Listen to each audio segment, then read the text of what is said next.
HQTs. How's your 4-day weekend going? I hope you got to take part in the H-Quistery yesterday with our first ever surprise game just for you lots. Lots of April Fool's Day fun with a double dip into the dosh. And now one more chance to grab some long weekend wonga right now.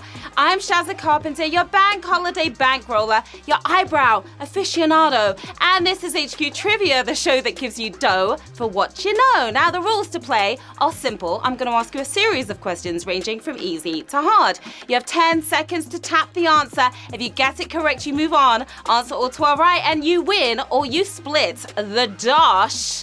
And today, prize is a bank-busting £550. You could hire a professional lookalike, get them to cover you at work for the rest of the week, or buy enough cut-price chocolate eggs to put you in a sugar coma. Why not? However you want to extend your weekend, you've got to be the boss to win the dosh. So let's get this quiz underway with Q1. Here we go. Statues of which animals can be found in London's Trafalgar Square? Red-crested tree rats, aardvarks, lions. Statues of which animals? In Trafalgar Square. Trafalgar Square has more of a flying rat problem than a tree rat one, refraining from eating the tourists climbing all over them. It's lions. You can find the lions there. 61,706 of you roaring on to the next round. They may have been 23 years late to the Trafalgar Square party, but who's going to argue with 4 brass lions? Not me. Q2. Which of these words means a confused mixture of different things? Farnham, Fargo, Farrago. A confused mix of different things. Which of these F words is the right F word? Well, this game can be filled with quite the mixture of questions, but you're the only one who might be confused here. It's Farrago. That's the word that means a confused mixture and savage question already. Here on Q2, I don't believe my eyes. Just 16,793 of you still in the game, lost over 40,000 players right there on Q2. Also refers to as a hodgepodge. It's a critical term for something that isn't coherent. So that will be half my jokes today then. Q3, which country's Air Force has a flightless bird as its symbol? Namibia, South Africa, New Zealand. A flightless bird as its symbol. Which of these countries right here? Oh, self-deprecation could be weaponized. These guys would rule the world. At least they chose the kiwi bird and not the kiwi fruit. It's New Zealand. Has that flightless bird, and 14,409 of you taking flight here on Q3. They aren't the only country to make an ironic decision. England claim football is their national sport after all, right? Q4. What kind of camera did Steven Soderbergh use to shoot his movie Unsane? Dash cam, iPhone camera, pinhole camera. What kind of camera did he use for Unsane? Soderbergh likes to experiment, but he went full mad professor with this one. Insanely, Unsane was shot entirely on an iPhone camera. Yes, it was. 8,652, if you knew that. Unsane is actually the second feature film to be shot on an iPhone. The first being my mum's 2 hours of the inside of my handbag. Not so riveting, that one. Q5, in late Victorian England, the Peaky Blinders were a criminal gang based in which city? Liverpool, Manchester, Birmingham. The Peaky Blinders. What city were they based in? They're based inside your TV now, but before the BBC show, they were a real gang. The Brummy Bandits were based in Birmingham. Birmingham for the win here on Q5. 7,161 of you bad boys and girls got that correct. Criming it up in the 1890s, the fashionably dressed Peaky Blinders got their name from the distinctive hats they wore. Couldn't see under them. Those things were big. Q6. Which of these has been a regular column in the Sunday Times magazine since 1977? A day in the week, a day in the life, a life in the day. The Sunday Times. Times on Sunday, do you read that? If you've tried to squeeze the Sunday Times through a letterbox, you know how much they fit in there, cramming an entire life into 24 hours. It's a life in the day. That's the regular column. Another savage question right here on Q6. Double the savage today.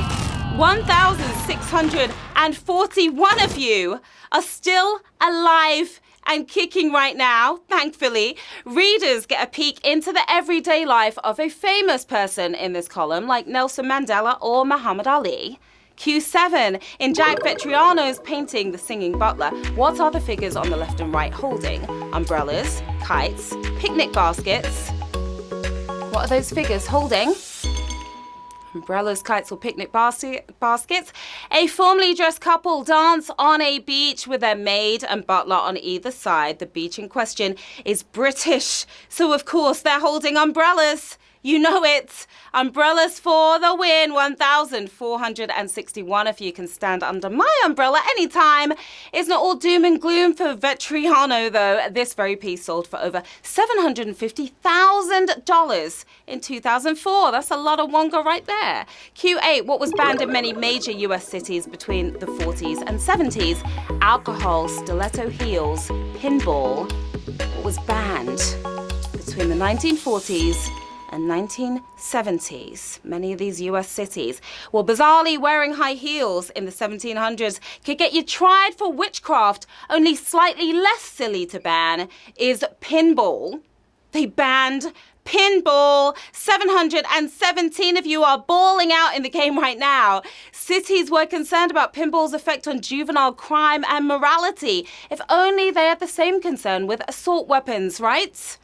Hello to some of you HQTs out there. I want to say a very happy birthday to Hazel from Horsforth. Hi to John Collins, Paul and Fran, Marco in Bristol, the B105 crew, Gary and the Prettyman family, Ben, Amy and Marie in Berkshire, and happy belated to Gary. Hope you're all doing well right now. Q9, which Cornish town is named after a soldier turned monk who is believed to have advised King Alfred. St. Ives, St. Neots, St. Melian. Which saint? Soldier turned monk. Well, it seems the Southwest is full of saints, but who are you praying to right now? Trading his military career for God listening and king whispering, it's St. Neots. That's who. St. Neots for the win, another savage one. Sausages all around here on Q9. 195 players are still with us. St. Ives claimed to have sailed from Ireland to Cornwall on a leaf. Seems lying isn't a sin anymore, I guess. Q10. Which one of these people attained the highest Duke of Edinburgh's award? Ben Fogle, the Duchess of Cambridge, Catherine Jenkins. The highest Duke of Edinburgh award. Which of these people right here? One of them may be the Duke's granddaughter-in-law, but we're talking about the legit DfE award here. Ironically, it is actually the Duchess of Cambridge who attained the highest award. 52 of you getting the highest award here on Q10. Fogle and Jenkins achieved silver awards, but the Duchess got a gold award back when she was just regular Kate, before the marriage. Q11, a British sea captain born in 1800, has the world's largest what named after him? Ice shelf, submarine, red crab. The world's largest what? This British captain, Arctic explorer James Clark Ross, has had a number of things named after him, but this one's about the size of France. And relax, it's not the crab. It's the world's largest ice shelf, named after him, and 49 if you knew that. All right, well, keep cool, guys, because we are moving on to the final round with 49 players, 50 players actually. One player has used their extra life to get back in the game. £550 sterling on this bank holiday Monday afternoon. Who is going to take home the cash? Which of these tolls cost the least for a standard single crossing of a normal car? Humber Bridge, Dartford Crossing, Mersey Gateway.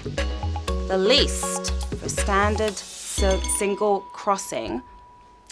The Dartford Crossing will save you a lot of time, but it will cost you £2.50. The Mersey Gateway only opened last year, but it's cheaper at £2 a crossing, but giving you the most bridge for your buck at £1.50 is the Humber Bridge for the win here on Q12.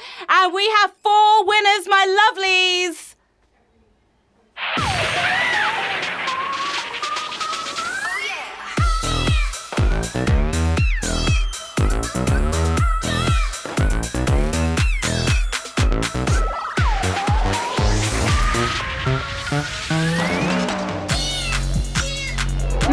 Congratulations to our 4 winners for surviving those 2 sausage questions right there. Still standing at the end, you are taking home £137 and 50p, so you should be feeling really good about yourselves right now. We've got VG, JNB, looking pretty doggy right there. We've got Lucy 1991, Annie Bedders, and a name I'm not even going to try to pronounce, but what are you going to do with the cash, guys? £137.50 right there. You could drive back and forth over the Dartford crossing about 50 times or take a trip to the beach, but bring your brolly with you. Another amazing show, my HQT Pies, as always. Hit me up right here on Twitter and Instagram. Let me know how you did today and request those shout outs for tonight as well. That's right, join me back here tonight at 9 p.m. for another chance to brain your way to £550. Until then, winners, enjoy your earnings. Players, enjoy your learnings. See you soon. Bye.